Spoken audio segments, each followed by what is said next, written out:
Hi అండి అందరికీ.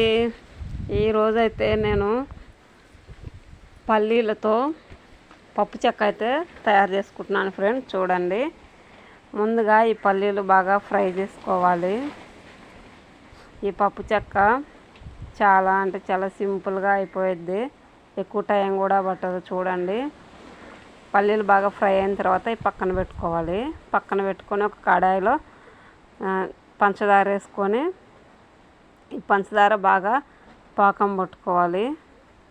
చూడండి, ఈ షుగర్ సిరప్ రెడీ అయిన తర్వాత మనం ముందుగా ఫ్రై చేసుకున్న పల్లీలన్నీ ఇందులో వేసుకొని పప్పు చెక్క రెడీ అయ్యింది ఫ్రెండ్స్.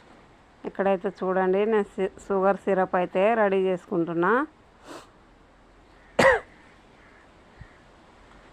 చాలా అంటే చాలా ఈజీగా అయిపోయింది ఈ రెసిపీ. చూడండి ఫ్రెండ్స్, షుగర్ సిరప్ అయితే దగ్గరలో పడింది. తీగ పాకం వచ్చిన తర్వాత కొంచెం ఇలాచీ పౌడర్ వేసుకొని బాగా కలబెట్టుకొని ఇందులో మనం ముందుగా ఫ్రై చేసి పొట్టు తీసి పెట్టుకున్న పల్లీలు ఉన్నాయి కదా, ఆ పల్లీలు పోసుకొని బాగా మిక్స్ చేసుకోవాలి. చూడండి, ఇలా మిక్స్ చేసుకున్న తర్వాత ఇందులో సన్నగా పొడవుగా కట్ చేసుకున్న కొబ్బరి ఉంది కదా, ఆ కొబ్బరి చల్లుకోవాలి ఫైనల్గా.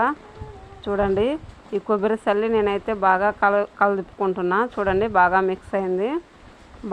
బాగా మిక్స్ చేసుకున్న తర్వాత ప్లేట్కి ఆయిల్ రాసి, ఆయిల్ లేదంటే నెయ్యి రాసి ఈ రెడీ చేసుకున్న మిశ్రమాన్ని ఒక ప్లేట్లో వేసుకోవడమే. చూడండి, ఇలా ప్లేట్లో వేసుకొని ఆరిన తర్వాత ముక్కలుగా కట్ చేసుకోవటం ఫ్రెండ్స్. చూడండి, చాలా అంటే చాలా బాగా వచ్చింది.